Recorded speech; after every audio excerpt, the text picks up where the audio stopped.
Hello, Archie Dunlop here with Talking Astrology with Archie on Monday, January the 8th, 2024. Today, two people have their birthday, two people who are very iconic, or at least they would be celebrating their birthday if they were alive. And unfortunately, both of them died relatively recently. So one of them is David Bowie, who he died in I think 2016, and he was born on January the 8th, 1947. And the other, Stephen Hawking, who died in 2018, he was born on January the 8th, 1942. So the two men were born exactly 5 years apart. So yeah, I want to look at their horoscopes. In the case of Stephen Hawking, I want to consider, I suppose, 3 points. I mean, can we see from his chart the fact that he was a brilliant physicist, obviously highly celebrated in his field? Can we see that from his chart? Bearing in mind, I don't know his time of birth. We just have a date. So it is a bit of a problem. The second question is, can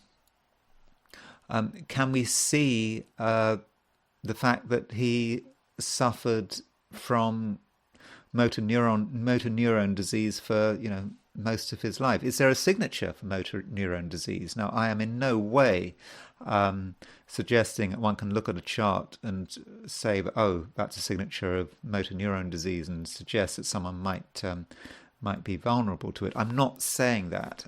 Rather, I'm looking at Stephen Hawking's chart with complete 2020 hindsight, and I'm trying to find a signature for it. The third question with Stephen Hawking is, motor neuron disease. Normally, a diagnosis of motor neuron disease, it is a very far, is almost a death sentence. I mean, in a few years, I don't know quite how long, but within 10 years and probably much, much less, I think a couple of years, death is expected. But in the case of Stephen Hawking, he was diagnosed with motor neuron disease, I believe, in 1963, and he died in 2018. So he had a normal life expectancy because he died at the age of 76. Okay, before I look at the horoscopes of these two men, I want to do the astrology and the I Ching for today, which is Monday, January the 8th, 2024. So here goes. There we are, top right. There are pictures of David Bowie and Stephen Hawking. So let's get going on this. I'm not really suggesting that today is particularly dramatic. As you can see, the moon is clearly in Sagittarius. So with the moon in Sagittarius, it's a relatively high energy day, particularly as the moon in Sagittarius is conjunct Venus. I mean, this chart, by the way, is for noon, January the 8th, set for New York. So yeah, we've got this Moon-Venus conjunction in Sagittarius. So, there's a fair amount of excitement. If we meet people, the sparks could fly. And usually the sparks will fly for the right reasons. I'm not saying that we're necessarily talking about a major conflict situation, but it's just that, there will be a certain amount of energy today and excitement, and people are going to, not be satisfied with just sort of staying in one place, doing the same old things. They'll want to do something. They want to do something different. So that is something we should that's something we should be aware of. And really, that is the main thing going on. I told you it's not a particularly dramatic or exciting day. I think in terms of relationships and the way people treat each other, there's going to be a certain tendency to exaggerate. People may try to make a special effort to demonstrate how warm and kind and generous they are. But yeah, it's going to be quite affected. So if you see someone being really nice and kind and welcoming, consider what they're doing. I think it might just be a question of style. People are just going to try to adopt that style, probably because it suits their purposes. So yeah, don't be fooled. Although I'm not really saying that we're going to be at the receiving end of deception. It's just it just might be annoying, perhaps, to see people being a bit fake in the way they try to be friendly. And really, that's it. That's the kind of day we're in. And as far as my forecasts for the 12 signs, I have done them. But don't expect a huge amount of excitement. Anyway, these are my forecasts for today, which is Monday, January the 8th, 2024. Aries. Aries, you are an exciting person. Perhaps you are the most exciting person. You're the one with the ideas, with the vision, and if people are feeling bored or uninspired, you're just the person to light things up. So Aries, that does give you a certain amount of responsibility, but you do have to be natural about it. You can't just create excitement because you feel there's an obligation to create excitement. You have to do what you feel is the right thing to do, and you mustn't in the process feel that you have to take the whole the weight of the world on your shoulders. No, you don't have to do that. Indeed, there are going to be people out there who can help you out, people who can also be exciting. And in terms of relationships, Aries, I think you have a chance to meet some really interesting people today. People who, they might not be your kind of people, at least at first sight. But if you're prepared to stop and talk to someone, listen to what they've got to say, give them a chance to express themselves without interrupting, you might be pleasantly surprised. So overall, that's today. There is a certain amount of responsibility on your shoulders in terms of the social scene. But I think you can cope with it, and you do have to also at the same time consider what your own priorities are, because this is a time when with Mars moving through Capricorn. Mars is your ruler, exalted in Capricorn. It's a time when you can be successful, but you do need to give yourself the space to be successful, the space to work your magic. Taurus. It's I would have said quite a mixed day. On one hand, you're going to feel that you're not totally comfortable with the world around you. It seems troubling, and you might feel that you can't really express yourself, or indeed you might feel that it's inappropriate to express yourself. Perhaps you take the view that if you were to tell people what was on your mind, if you were to express your feelings, you would get quite a negative response. But really, Taurus, I do think you understand what's going on. You're not completely out of tune with the world around you. And, you're helped by the fact that, Venus, which is your ruling planet, is conjunct the moon today.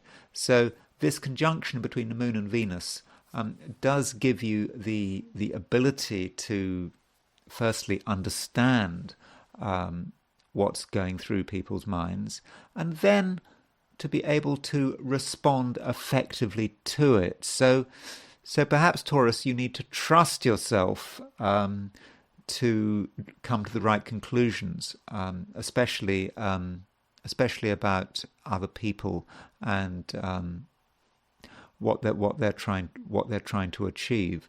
I would suggest, though, that you don't try too hard in social situations. I think there'll be a temptation to try too hard.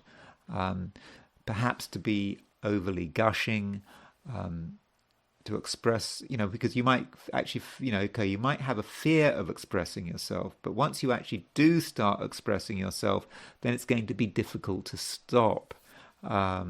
So you might have to get the balance right.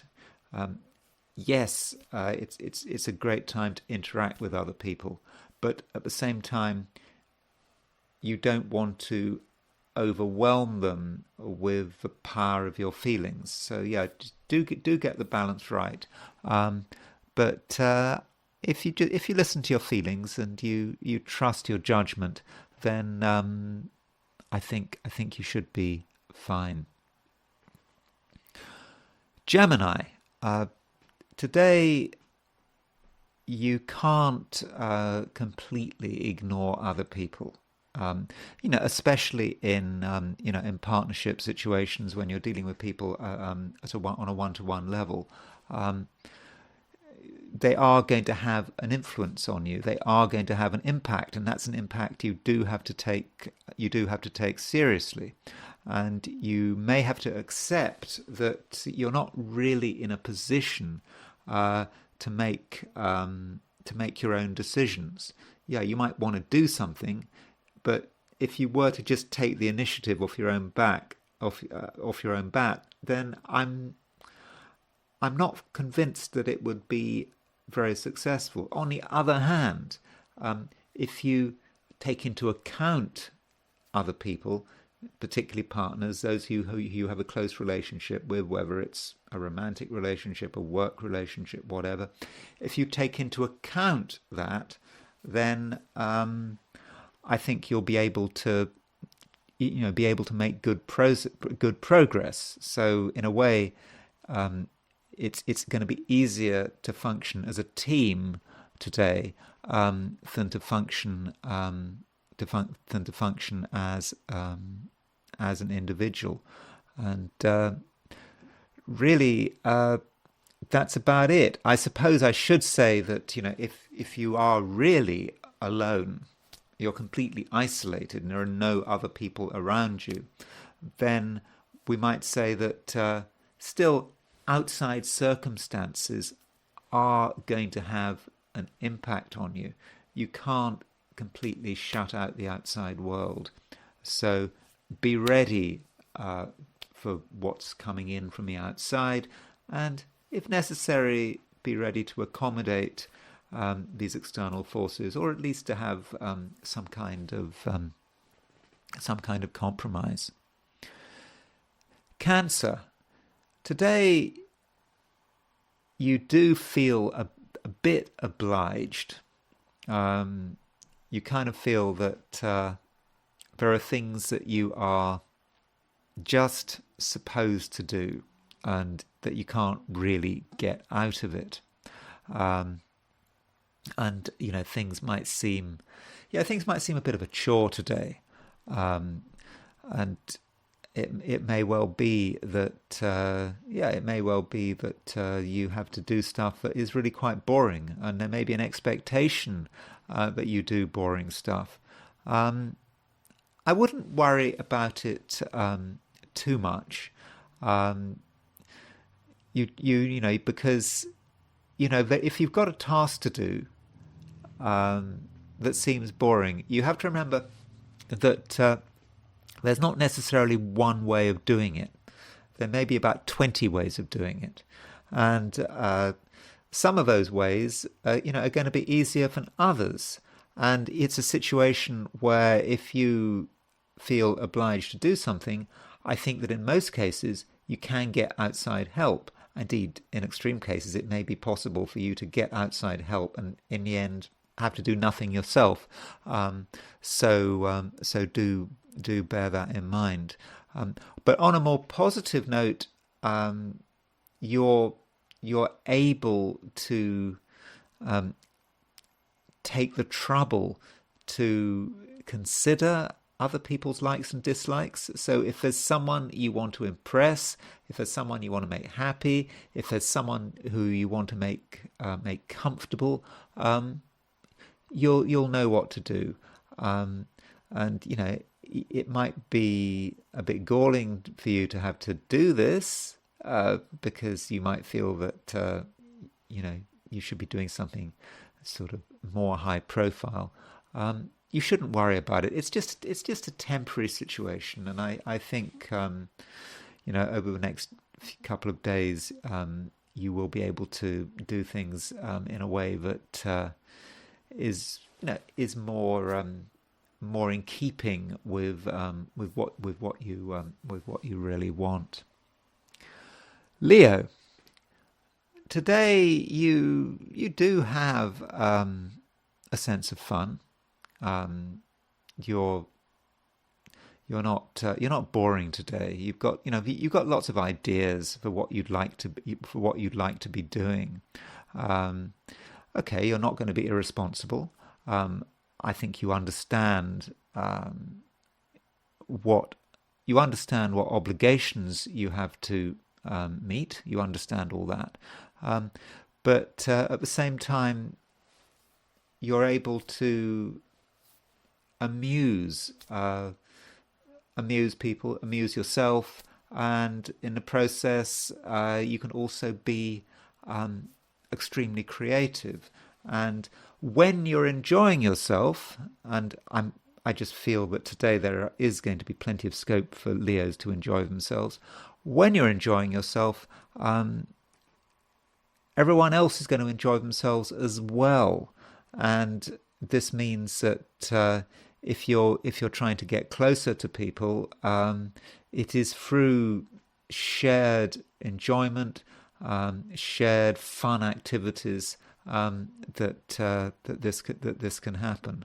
And don't think beyond the situation. Just live for the moment, enjoy the moment, and allow that relaxed approach to yield results in terms of boosting your popularity and also getting what you want.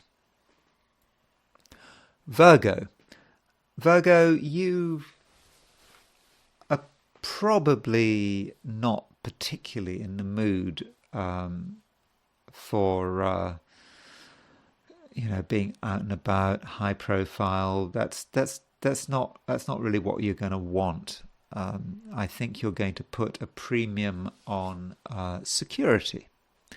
Now, I'm not saying that anything bad is going to happen. I just think that security is what's going to matter to you. You're going to want to be somewhere that allows you to be nurtured, where you've got both feet firmly on the ground. You certainly don't want to stray into areas that you're unfamiliar with. But it's not just about your security; it's about other people's security. So the people close to you. Remember, there is a moon conjunct Venus today, and so that this moon conjunct Venus is, it is encouraging you to take steps to make everyone around you feel secure, and that's something you can do. Now, when I say everyone, I'm probably talking about one or two people, so, or indeed there might be just one person who's just feeling at a bit of a loss, and you're just the person to help them to relax. Libra. Today you do want to talk. There are things you want to talk about. But I'm not convinced that it's going to be that easy to just talk. Reason being, because I think people are going to find it difficult to listen. They just kind of don't want to know. And the longer you talk for, the less attention you're going to get. It's as if explanations are going to fall flat. So if you find yourself trying to explain something, that's a recipe for being completely ignored.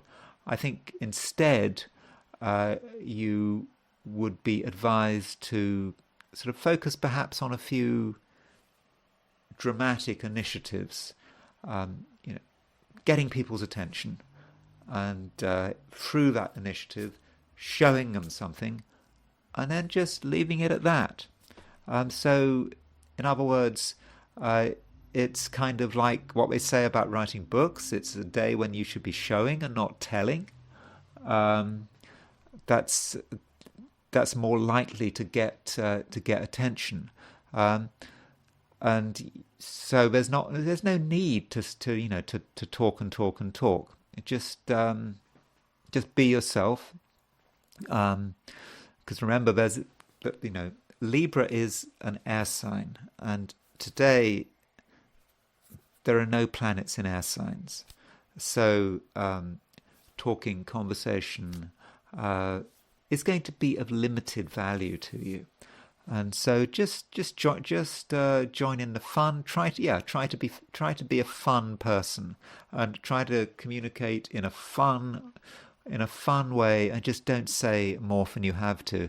And if you can do that, things should be fine. I should also say that Venus, which is your ruling planet, is 144 degrees from Jupiter. In other words, Venus and Jupiter are in biquintile aspect. That's 2/5 of the circle. And so I think that Librans are going to be inclined to have a style which would be quite expansive, optimistic. It's very, very over the top, a little bit over the top at least. And I think you can pull it off, by trying to be someone who perhaps you aren't really, by trying to be someone you're not. I mean, normally that's not good advice, but I think today it might be okay. I think that your acting skills are going to be good enough. So showing a bit of enthusiasm, even if you're not at all enthusiastic, could be a good idea. So that would mean, if you were going to go to a job interview today, or a job interview, whether in face to face or over the phone, just try to be exciting. Venus and Jupiter are not just in biquintile aspect, but they are still in mutual reception. Venus is in Jupiter's sign of Sagittarius. Jupiter is in Venus's sign of Taurus. So yeah, if you're going to an interview and you're trying to impress someone, you can do it, and you can adopt a style which is attractive and effective. And once the interview's over, once you've done the job, you can let go of that style because it's no longer necessary. Scorpio. I think today a couple of other people are going to be important. The reason being is that the moon is making a conjunction to Venus. And, in the Scorpio chart, Venus is particularly important for relationships. And so with Moon conjunct Venus, you're going to know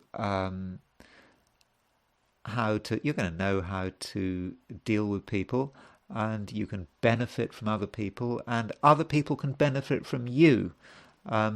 So I think that's good news. And from a sort of business and finance perspective, it may actually be quite a good time for Scorpios to discuss money. You'll know what to say. You really seem to understand the financial details that matter, and you'll be straight to the point. You're not going to hide the details, for politeness' sake. No, you will get straight to the point. And I suppose you might be a bit concerned that you might cause offence, or the other person might run away, but I don't think they will. If you are direct but polite about financial matters, I think you may be pleasantly surprised with a response, and also pleasantly surprised with what can be achieved and what can be agreed. Sagittarius. Well, Sagittarius is well placed today, I would have said. There's a lot of stuff going on in your star sign. You've had Mercury and Venus moving through your star sign for quite some time, and now we've got the Moon in Sagittarius as well. So I think you're feeling pretty confident, and I suppose at the very beginning of the day, when the Moon is sort of making a stressful aspect to Saturn, there might be a bit of hesitation. But as the day progresses, your confidence will increase, and you will find it easier to get on with people. You'll find it easier to get noticed. Just be yourself. Don't hold anything back, because I think it's now a time when it really is okay to reveal things, within reason, obviously. But yeah, if you just show your typical Sagittarian self, then I think you'll find that you are well received. But there is the question about how far you go. Venus is making a biquintile aspect to Jupiter, your ruling planet. Biquintile, it's 144 degrees, which is 2/5 of a circle. It's an aspect that's very, very connected with style. So with Venus and Jupiter making this aspect, your style may be a little bit over the top, and that might not just be the way you talk, but it may be about the way you dress, the kind of things you choose to wear. That might have an impact. So you really have to manage this style. It can be a very useful style, making people happy, being optimistic, being confident, perhaps telling a few jokes, that kind of thing. That's great, but just don't take it too far. Because if you do take it too far, then of course you might cause offence. So get the balance right. But the kind of style you want to adopt today is a type of style that can get you noticed and can get you appreciated, provided you don't take things too far. Capricorn. I think today you might feel that you've had enough a bit. There are certain things that have been going on recently, and you might feel that it's all become too much of a good thing, and you want to step off the merry-go-round or whatever. What do you call it in America? Is it a carousel? I don't know what the difference between a merry-go-round and a carousel is. Whatever. You want to step off this thing because it's perhaps going too fast, and you perhaps feel that you want a break.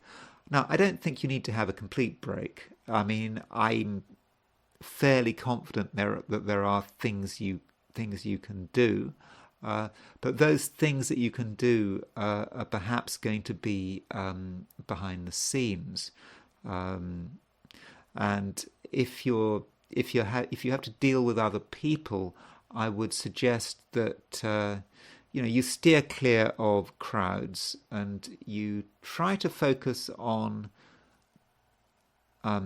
one-to-one relationships. Perhaps have a number of one-to-one interactions with people. Just you and the other person. Talk about what you need to talk about.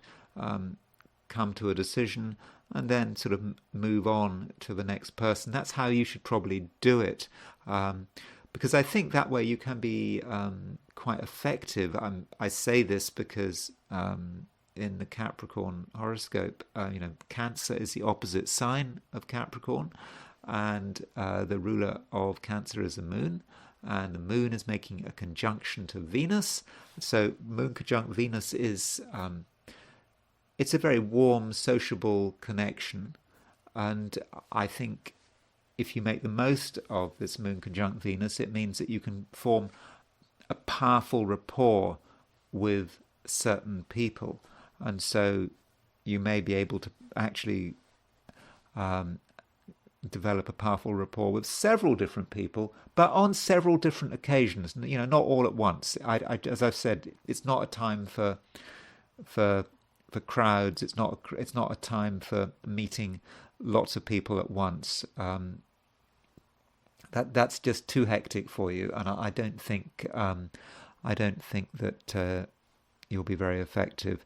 But anyway, I think you will be effective because I think you know what needs to be done, and I think you know how to behave, and I think you know how to deal with people, and you know which people you need to get in touch with. Aquarius. It's a day when I think you're quite focused on what you want the world to be like. That's a very Aquarian thing. Aquarius can be quite an idealistic sign that has clear ideas about the way the world should be. They might be sort of political ideas relating to sort of ideology. I suppose there can be religious or spiritual ideas depending on what you're into. But yeah, you have a set of ideas. And these ideas, they go beyond money. It's not about money. It's not about success. It's just about the way things should be.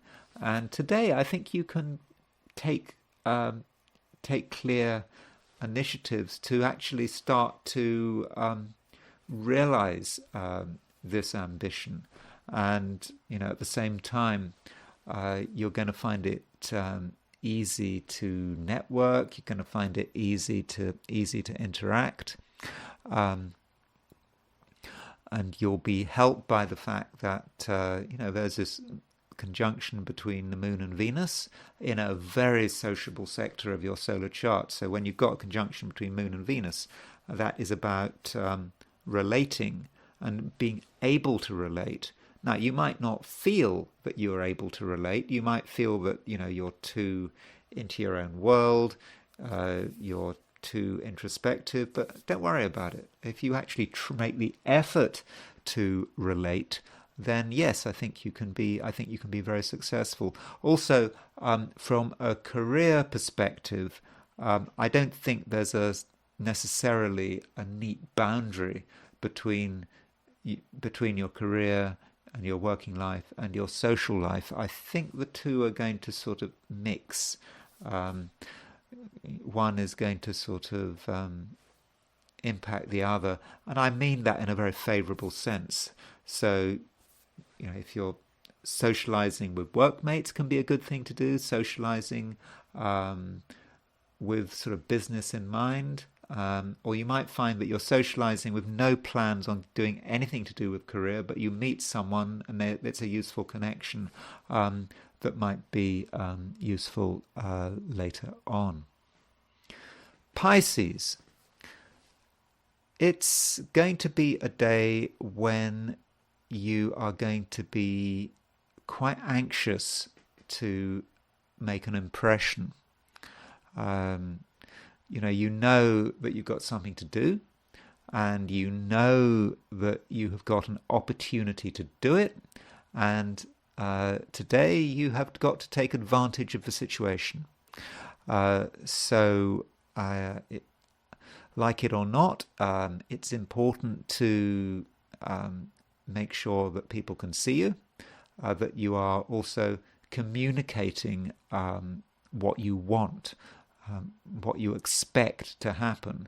Yes, you do have expectations, but if you don't express those expectations, then how can you expect results? So yes, it's okay to tell people what you expect and tell people what you expect of them.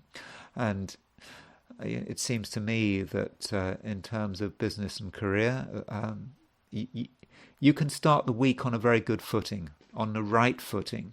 And, you've got to be ambitious. You've got to not get stuck on how things happen to be right now. You've got to think, how can they change? How can they be something else? So, I consider the possibility that you can actually create very real transformation.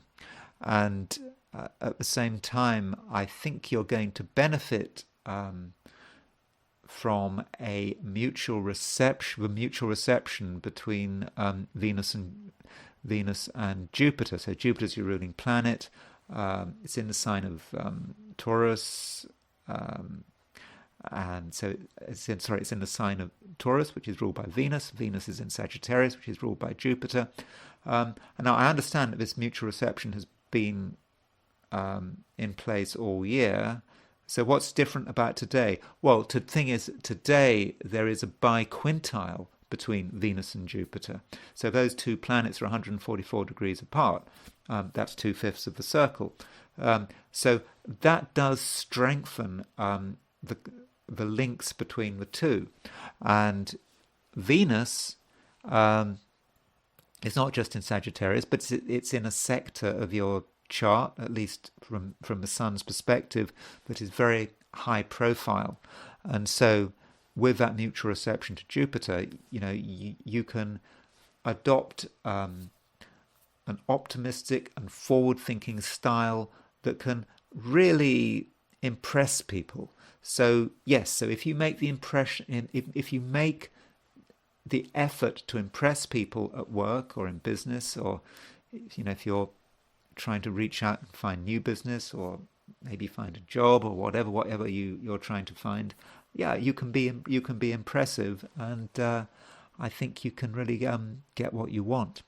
Okay, so that's today from the perspective of astrology, and what I want to do now is look at the I Ching.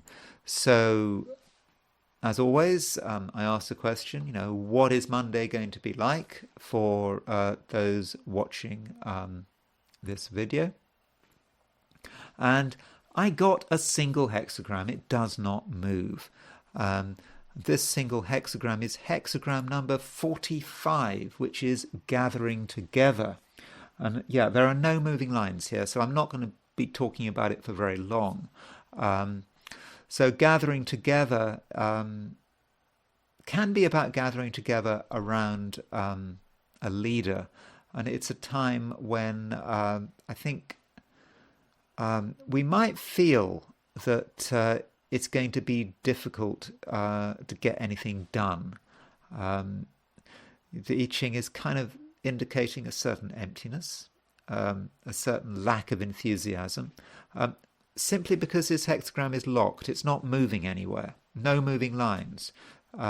So we're going to have to struggle quite hard make things happen. And I think that kind of lines up with what's going on astrologically. Firstly, there isn't much going on astrologically. It's not a very busy day in terms of astrology. Yes, I know there's a conjunction between the moon and Venus, but there's nothing really major today. But there is this Venus-Jupiter biquintile, 144 degrees apart. And so that biquintile is, it's like, as I've already said, it's about trying to create an optimistic style. Why do we have to create an optimistic style? Because things aren't moving. We have to, make things happen. The biquintile is about the number 5, because it's 2/5 of a circle. 5 is a man-made number. So as far as the I Ching is concerned, 45, gathering together, we have to accept that things naturally are not going to move. That gathering together around a leader, finding leadership, bringing people around a common cause, it's just not going to happen if you just wait and just let it, let nature take its course. No, we have to intervene. We have to make the effort to create a situation where it can happen. Hence the Venus biquintile Jupiter. So yes, it's a time when we just have to really work hard to talk to people about what we want. Don't assume they're naturally going to understand. You're going to have to explain it to them. You're going to have to you're going to have to make an effort to really get people to meet and talk to each other. Whatever you're doing, I suppose, if it's in a family situation, members of your family have to talk. They have to decide, who is the leader, who's going to take control of the situation, who's going to take the initiative. It's the same thing if it's at work. At work, if you go into work, there may just be a sense that people are just doing their own thing, and people are not really very enthusiastic about anything, and there doesn't seem to be a point. There doesn't seem to be any central place around which people are focusing, and so you've got to bring people together, and perhaps it's down to one person to really make things happen. So I'm not saying it's going to be a bad day. It's more a day that, if we're not careful, we might feel that, well, what was that all about? So I suppose we have to ask, do we want to make the effort? Okay, that's the I Ching, and I want to go back to the astrology, and I want to talk about David Bowie and Stephen Hawking, and it is their birthday. So I know neither of them are alive, but I do wish both of them a happy birthday, for what it's worth. So let's start with David Bowie's chart. So I must emphasize, I don't know a huge amount about him. I don't know a great deal about him. He's not someone I've sort of massively researched, but after he died, you just realized that all his music, it's just always there, wasn't it? I mean, even if you made no effort to listen to David Bowie, the radio, everything over decades, it was just almost it was like part of the soundtrack. So apparently he was born at 9 a.m. I put Lambeth here because I think he was born in Brixton, and Brixton wasn't on the database of places, but Brixton is in the London borough of Lambeth, so I would have thought that is fine. So David Bowie obviously was a Capricorn, and there is a stereotype of Capricorn, which I think is an incorrect stereotype. But there's a stereotype of someone being sort of very normal, very down to earth, that kind of person. Someone who's not going to rock the boat, someone who carefully works away towards achieving their goals. And you might say, well, how does David Bowie fit that? Well, Janis Joplin was a Capricorn. That wouldn't describe her at all. So we need to kind of go beyond the sign Capricorn.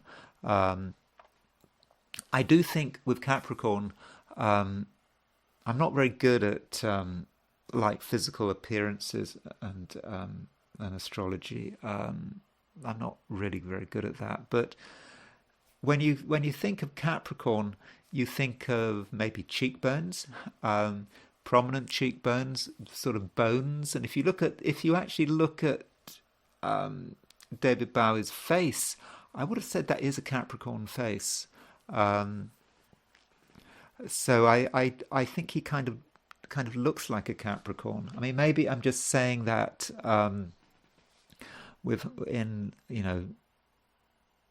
sort of in hindsight, but I think he does look like a Capricorn. And I suppose you could say, well, being successful as a musician and being super successful, I suppose it must require a huge amount of work. You've got to have some vision, not just vision, but you've got to have a work ethic. So I suppose the Capricorn must have something to do with it. But his sun in he has a sun conjunct Mars in Capricorn, and it's quite a close conjunction there, and you will notice that if you look at he has got some sort of interesting midpoints. So let me just have a look at the midpoints. Let's make it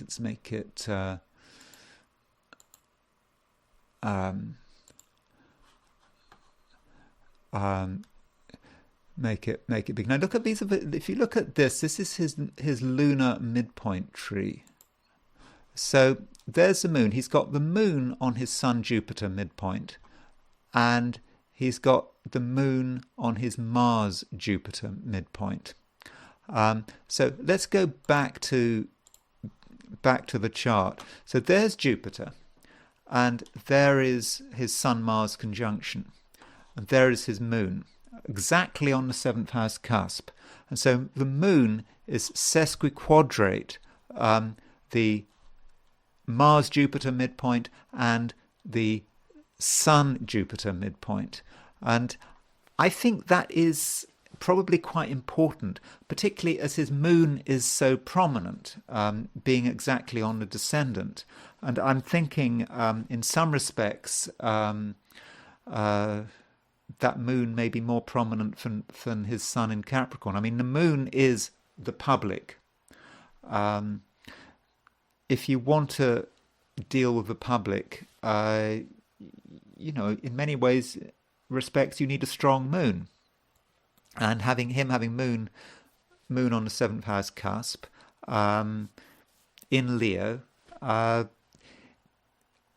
he is certainly able to attract attention. I think, and I do think that having the moon on having a moon on this midpoint with this midpoint, the Mars. Let's go back to that midpoint. Moon on the Sun Jupiter and Mars Jupiter midpoint. Moon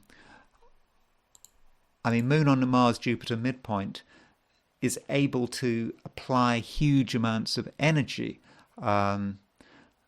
Mars, Jupiter, and then Sun, Jupiter as well. So I think that is quite a high energy thing, and it certainly helps attract people's attention. That really does. Uh, Notice also how he's got Mercury square Neptune. So Mercury square Neptune. Mercury is about communication. Mercury is in Capricorn. So on the face of it, Mercury is able to communicate in a very focused way, but that square Neptune, there's something otherworldly about it. And of course, he's famous for being able to change in the most huge ways. I mean, he has these phases, and you can see, one aspect of him is, oh God, I don't know what's it called? When he this white face with this. God, I should know. It's got a name. He had a name for this particular phase. The white face, the red hair, and that's one aspect. Then you see the other aspect of him. Sort of in tweeds, short hair, looking. I don't know, like almost sort of country gentleman kind of thing. So these different phases that he was able to do with completely reinventing his appearance, and I think that's part of who he was. Where do we get that from? We might get that from Mercury square Neptune. We might also get it from Venus in Sagittarius conjunct the midheaven. That Venus in Sagittarius conjunct the midheaven, there's something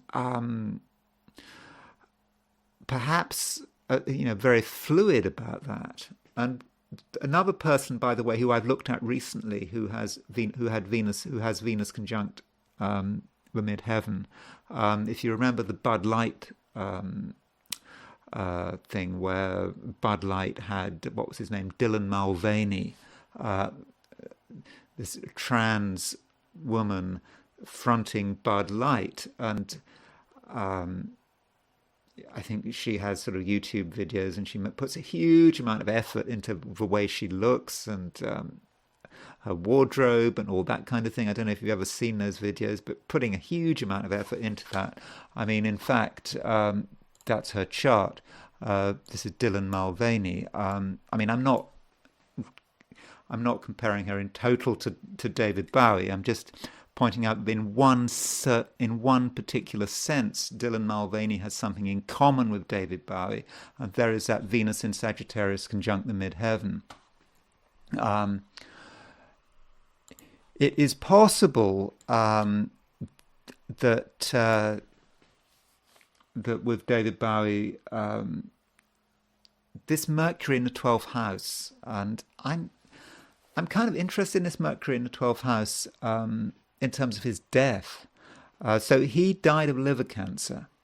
And there is this question of what caused his liver cancer. I was just looking on the internet, and I was looking at this website by someone who was, I think, an activist related to hepatitis. It seems very likely, I mean, we don't know, but what caused it was the hepatitis C virus. But we were not told about this. At first there was this mystery. He died of cancer. Then people were thinking, well, what kind of cancer? Well, they'd say liver cancer. But where did he get the liver cancer? Did he get it from hepatitis C? They say the same thing about Lou Reed. Lou Reed, Velvet Underground, he died of liver cancer. Was that hepatitis C? And I think this person on the internet was saying that hepatitis C needs more publicity. It would have been good if celebrities had come out and been open about having hepatitis C and so forth from his perspective.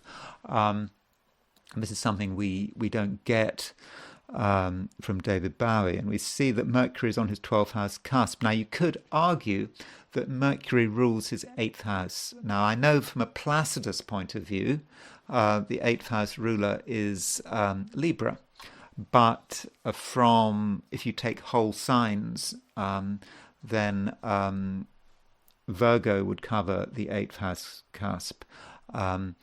So there's Mercury, Mercury in the 12th house. So there's all of that sort of mystery about the death, or concealing what the death was about. And one asks why. What is the point? I mean, it doesn't really diminish him. I think everyone knew that people like David Bowie and Lou Reed were possibly doing stuff with injectables at a certain stage in their life, and they used needles, and that led to hepatitis C. That's possible. That's a possibility, isn't it? But I don't know. I mean, that's what you'd expect. But that that is a possible that is something perhaps to consider. As far as his death was concerned, he died 2 days after his birthday. He died on January the 10th, January the 10th, 2016. So if we look at his solar return, so let's look at David Bowie's solar return. So he died on. This is outside as a solar return for his birthday, January 8th, 2016. So he died. Actually, you can see that there is his.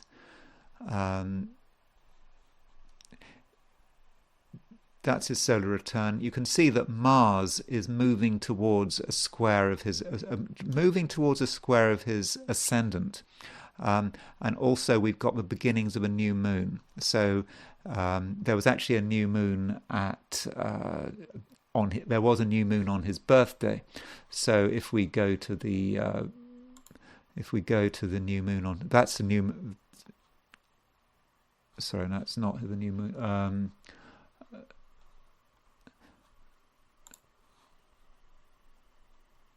Yeah, sorry, that's a new moon. So that's a new moon before the day before he died, at 8:30 p.m. New York. It would have been on the 10th in London.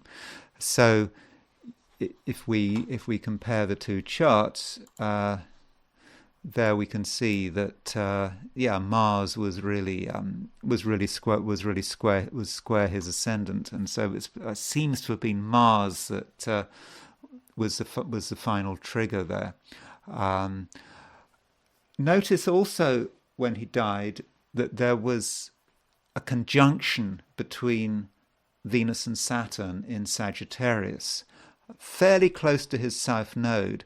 And I kind of think that Venus-Saturn conjunction in Sagittarius is appropriate, because he had Venus in Sagittarius on the midheaven, and I think that Venus in Sagittarius on the midheaven was just a very important part of his act, a very, very important part of the way he came across, and so it is appropriate that Venus conjunct Saturn in the sky, Saturn kind of squelching Venus, Saturn undermining Venus, triggered his death. Also we can see that what else is going on? Jupiter was conjunct the North Node. Jupiter was conjunct the North Node when he died. I don't know to what extent that's particularly relevant, but that's a chart for when he died, and also the new moon at 19 Capricorn was fairly close to his Mars. So that's his death. He died. He died 2 days. 2 days after his birthday, and I think the Venus conjunct Saturn, that to me does help to symbolize it. So I want to now turn to Stephen Hawking. Remember, I'm asking 3 questions. I'm trying to ask 3 questions with Stephen Hawking. So he is born January the 8th, 1942. So the 3 questions I'm asking are, firstly, what in his chart makes him so intelligent and what so famously intelligent?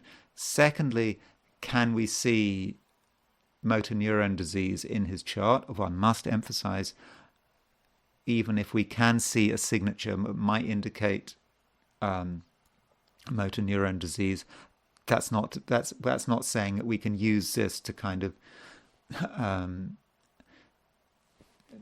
look at it in other people's charts and say, oh, that's a signature of motor neuron disease. I'm not saying that.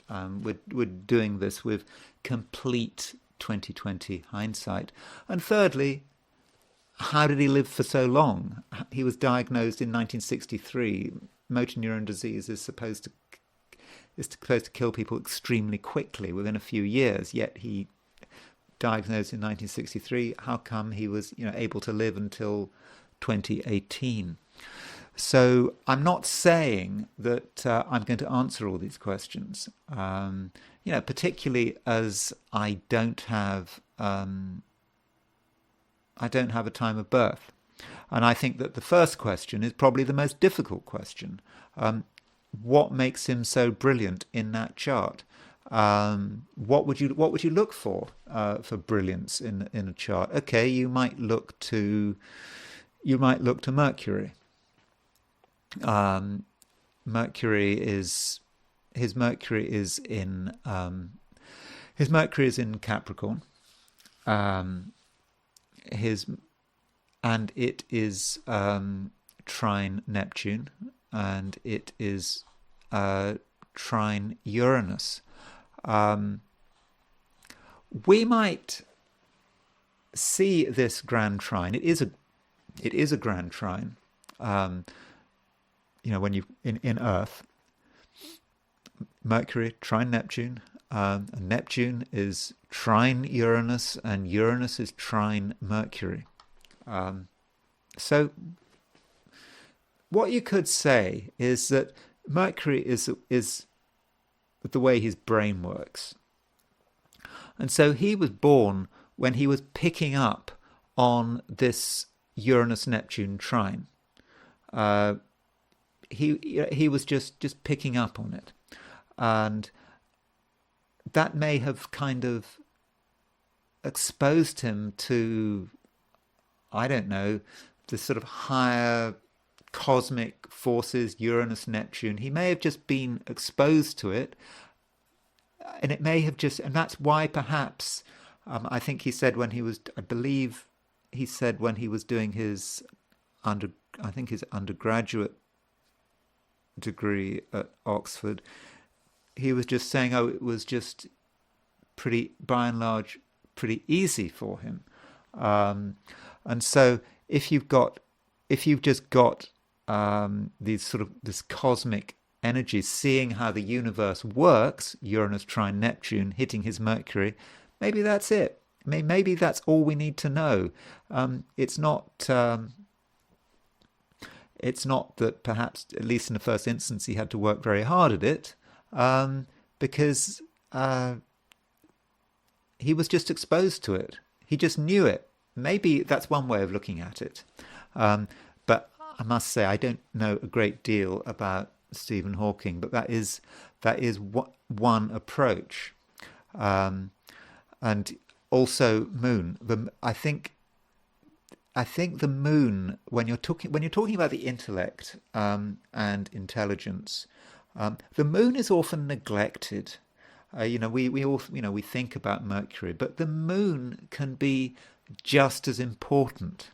And so it's not just that he's got this grand trine involving Neptune, Uranus and Mercury, but the moon is potentially involved there as well. Now, we don't know exactly where the moon is.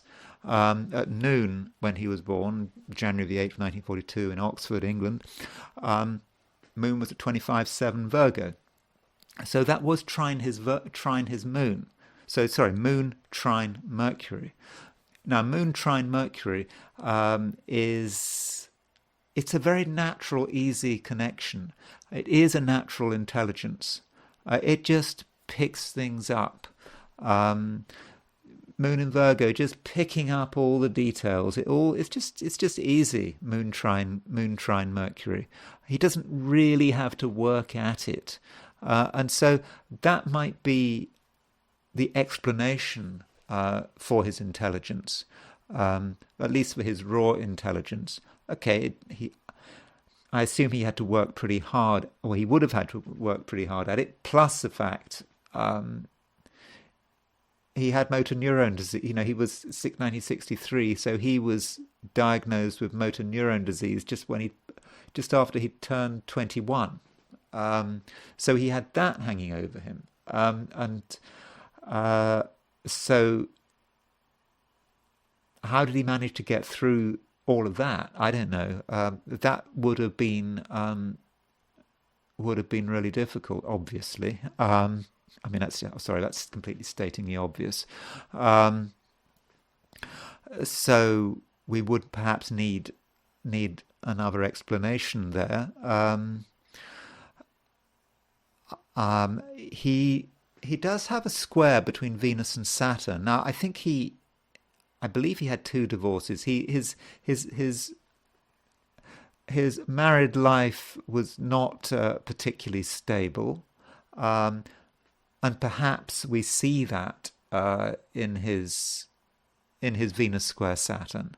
But that Venus square Saturn, Venus and Saturn are in mutual reception. You can see that Venus is in Aquarius and Saturn is in Taurus. So Saturn is in the sign of Venus. Venus is in the sign of Saturn. So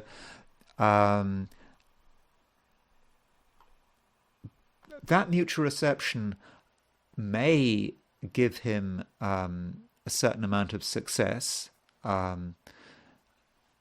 perhaps relating to, in terms of support and money, finding relationships.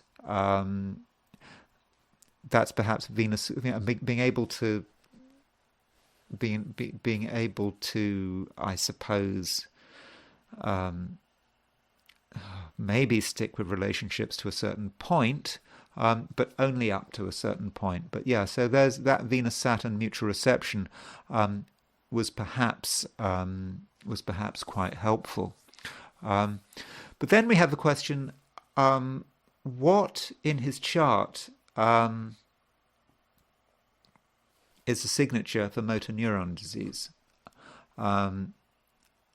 I don't really know what motor neuron disease is, except that it's sort of progressive paralysis. I suppose one's motor abilities start to degenerate.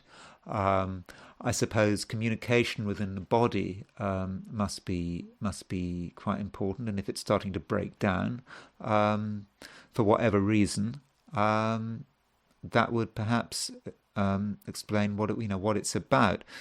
So, what is something in his chart that might indicate motor neuron disease? Now, the first planet I would have looked at for motor neuron disease would be Mercury.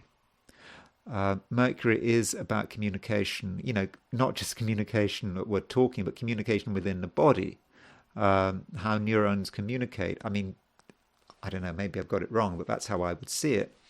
And it's true that he's got Mercury square Mars. Now, we could see Mercury square Mars how he communicates, forceful communication, having a certain amount of wit, not suffering fools gladly, that kind of thing. So that might be Mercury square Mars. But Mercury square Mars might be, in terms of medical astrology, saying something about what's going on in the nervous system and the brain, and so forth. Further, we have Jupiter. There's Jupiter. Jupiter is sesquiquadrate Mercury, and Jupiter is semi-square Mars. So you can see that you've got Mercury. You've got a Mercury-Jupiter. A Mercury-Jupiter sesquiquadrate, and you've got Mars involved in that. So I think that is a possible candidate for the motor neuron disease. Possible. But I think we would need some more evidence of that. And I think I can find some evidence. So in order to look for the evidence, what I did was I looked at his solar arc directions for when he was diagnosed with motor neuron disease. So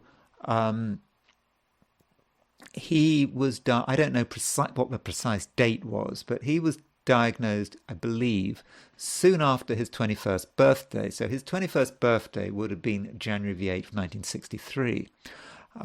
So I'm guessing, whatever, a few weeks, months after that. So it would be a good idea to look at the solar arc directions for those are his solar arc directions for the beginning of 1963. So I've moved the planets forward. Every planet has been moved 21 degrees. And so if you do the bi-wheel, there you go. So there's Stephen Hawking's chart in the middle, and those are his solar arc directions on the outer wheel. So you can see, for example, that his Saturn is at 21 degrees 50 Taurus, and if you move it forward around about 21 degrees, it moves forward to 1313 Gemini. And it's that Saturn that I want to look at. So Saturn would be about restriction. Saturn would be potentially when the disease started to manifest, or I suppose the diagnosis has a particular, obviously it would have been starting to manifest before his 21st birthday, but this is when he actually gets the diagnosis and has which must have been something completely shattering. So you can see that he's got his Jupiter at 1241. So Saturn has just passed, solar arc directed Saturn has just passed a conjunction with his Jupiter. And if you look at his Mars, so his natal Mars is at 2819 Aries, and his natal Mercury is at 2803 Capricorn. So Saturn is making solar arc directed Saturn is semi-square his natal Mars, and it is sesquiquadrate his natal Mercury. So Saturn is that means that Saturn is square his Mercury-Mars midpoint, and of course it's also hitting Jupiter. So the fact that Saturn is solar arc directed Saturn is hitting this Mercury-Mars square in his natal chart, which is also semi-square sesquiquadrate by Jupiter, suggests to me that really is the configuration. And I suppose if you think about it, Saturn on the Mercury-Mars midpoint, Saturn aspecting Mercury, the solar arc-directed Saturn on the Mercury-Mars midpoint, Mercury and Mars would be potentially about movement. Mars is about movement. Mercury is about how things, I suppose Mars might be the sort of a muscular system. Mercury would be about movement. And Saturn is coming along and it is just stopping it, preventing it from functioning normally. So I think using the solar arc direction, I think there is good evidence to say that from an astrological point of view that in his chart is the signature for his motor neuron disease, which finally leads me to the question of how is it that he was able to live for so long.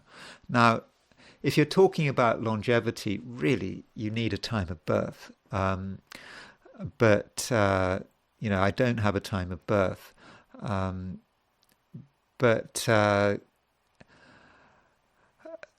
One thing you might want to look at is the relationship between the sun and the moon. Now, Ptolemy in Tetrabiblos, I think he was written about nearly 2,000 years ago. I think it's Tetrabiblos' 4 books. He said, talking about newborn babies, it helps to have the sun and moon in good aspect. That helps the child survive. And he was writing, of course, at a time when childhood survival rates were low. But you can see that in Stephen Hawking's chart, he has got the sun and the moon in a sort of trine aspect. We don't know for sure that the moon is in Virgo. It's probably in Virgo. Okay, it might be in Libra, but chances are it's in Virgo. So you could say that there's a wide trine between the sun and the moon, which might help. Another thing is Saturn. He has got Saturn. There's his Saturn at 21 Taurus. So he's got Saturn trine the sun, Saturn potentially trine the moon. And it may be that Saturn is helping him with his longevity, especially as Saturn is in mutual reception with Venus by sign. I know this is a bit vague, and really, you wanted, for example, to look at the 8th house for longevity, and we can't look at his 8th house because we don't know what time he was born. But I'm just thinking that Saturn had something to do with why he lived for so long, and I think that Saturn was strengthened by the fact, that it's in mutual reception to Venus.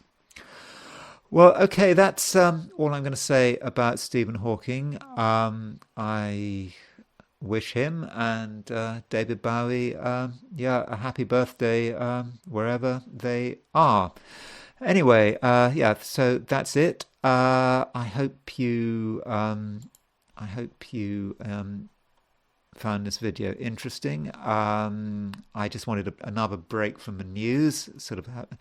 Not talking about, I can go on and on about Ukraine and Gaza and politicians in different parts of the world, but I thought it'd be a good idea to talk about these two very iconic figures who were both born on January the 8th. So thank you very much for listening. If you enjoyed the video, feel free to like it, and if you're not subscribed, I'd be grateful if you were to subscribe. And if you want to buy me a coffee, there is a link in the description. So thanks again for listening, and I will talk to you again tomorrow.